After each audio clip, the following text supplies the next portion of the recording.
Guardiola has ruined English football. Yes, lads, and welcome back to another football discussion video. And as you can hear, today we're talking about how Pep Guardiola has absolutely destroyed English football and the whole of our pyramid as we know it. Now, hear me out. I know what you're thinking. Here we go. Some Southern Man United fan who's probably never been to Old Trafford in his life is talking about the Man City manager. Triggered in his head rent-free. He knows nothing. Just hear me out and go down below and smash that like button, will ya? And if I say anything in this video that you disagree with, feel free to drop a comment whilst you're down below as well. And don't be a dick about it. Just tell me why you think I'm wrong. Now listen, I am a 23-year-old lad.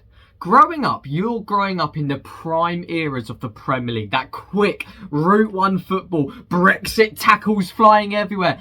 Football is not pretty, but it gets the job done. Everyone's on about Manchester United under Ferguson being the glory days of some beautiful link-up passing. No! Some of our greatest ever moments come from parking the bus and counter-attacking, getting the late goal here or there. Counter-attacking football, proper defensive, powerhouse, aggressive, I'm going to snap your leg football. That is British football. None of this tiki-taka passing round the back out from the goalkeeper who's playing as a fifth centre-back shit. And listen, don't get me wrong, what Pep Guardiola has done is nothing short of genius. Might be slightly biased, but apart from Sir Alex, he might be the greatest manager of all time. Some would argue the greatest. And I know you could argue all of the things he's ever won have been at major clubs who should be winning, i.e. Barcelona with their greatest ever team, Bayern Munich, who until recently is a guaranteed win. To be fair, before he was there, they were nowhere really. Yes, you had Mancini and Pellegrini doing bits, but it wasn't as dominant as they were now. Put it this way, Man United was still winning leagues. However, he still has to get the job done. In terms of a tactician, in terms of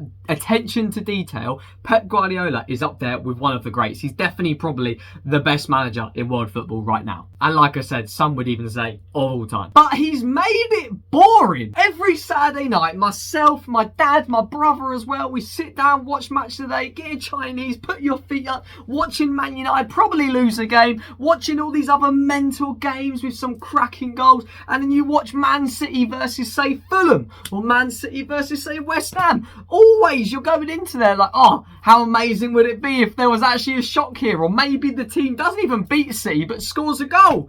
No, because 5 minutes in, Haaland's just scored a goal and doesn't touch the ball for the next half an hour. Now, don't get me wrong, he might have ruined it because of how good football is under him and the fact that it's just boring. That I'll talk to City fans, I know they exist, calm down, and they'll just be like, I missed today's game, but it was only us versus bloody Chelsea in the Premier League. Mate, oh my God, we've got Southampton coming up this weekend and I'm scared. They could go to the Santiago Bernabeu and be like, it's only Real Madrid. Christ. But what I'm trying to get at as to why he has completely ruined English football, you have got League 2 teams all the way up to the top of the Premier League under Man City, playing with this out from the back goalkeeper as a centre-back. Rubbish! What happened to that British steel inside of us? Flying in for tackles, getting your fat head on it. Nowadays, if the goalkeeper can't do 17 round the worlds and then pass it off to the right winger, you're like, what? Sorry, right winger, right back, God forbid, putting one up the pitch. Like, Jesus Christ! Like I said, this is not just me slagging off Pep.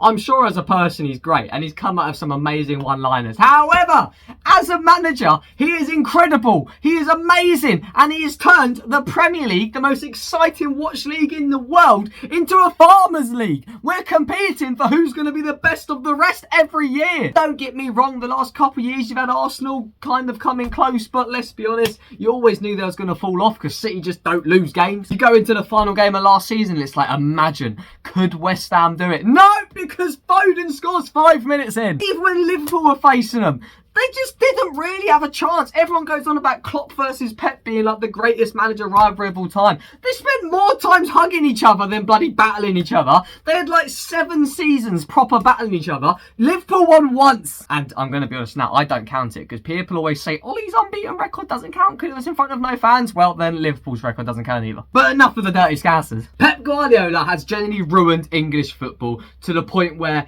you get teams having to play Pep's style of football. Now if a manager doesn't play exciting attacking football, they're sacked. If we signed a manager today, right now, to replace Eric, and they play a bit conservative, look at Ole Gunnar Solskjaer playing counter-attacking football. Look at Jose Mourinho playing a bit more pragmatic, building out from the back but holding the ball in a more defensive structure and then getting the goal when it comes. The idea of, if we don't concede, we only got to score 1 to win. But no, God forbid. Gone with the days where as long as you win, that's all that matters. Now you need to have X amount of passes, X amount of possession, and you need to score about 17 goals every game. Otherwise you're boring and you're just rubbish and you're a B-Tech Fraudiola. I'm not going to sit here and say Pep's not one of the greatest managers of all time. But Jesus Christ, he makes football boring to watch. And can I just say, everyone who's saying he plays some beautiful attacking football, Pep Guardiola plays defensive football. It just looks offensive because of how they do it. But what they'll do, they'll have their whole team and the goalkeeper on the halfway line, because goalkeepers being able to play as midfielders is what's cool at the moment. Literally on the halfway line, pinging it from side to side, doing the little flicks, doing the little like juggles and all that, running down the wing just to cut it back into the centre, passing it around. It looks a fancy, but it is literally just time wasting in real life. And eventually they manage to pick a spot because the other team come onto them, they actually attack. And that's why when you get teams attacking City, they lose because they can't handle it, because all they do is play offensive defensive football, if that makes any sense. It so annoys me. You've got MK Dons thinking they got to play like prime tiki-taka football or they're not good enough. MK bloody Dons! Oh my God. This was an emotional one for me to film. I'm intrigued to hear your guys' thoughts on this matter. Ladies and gentlemen, let me know your thoughts. Has Pep Guardiola completely ruined English football as we know it? I'll give you a hint. The answer is yes. But let me know your thoughts down below. In a bit, boys. Get out of here and peace.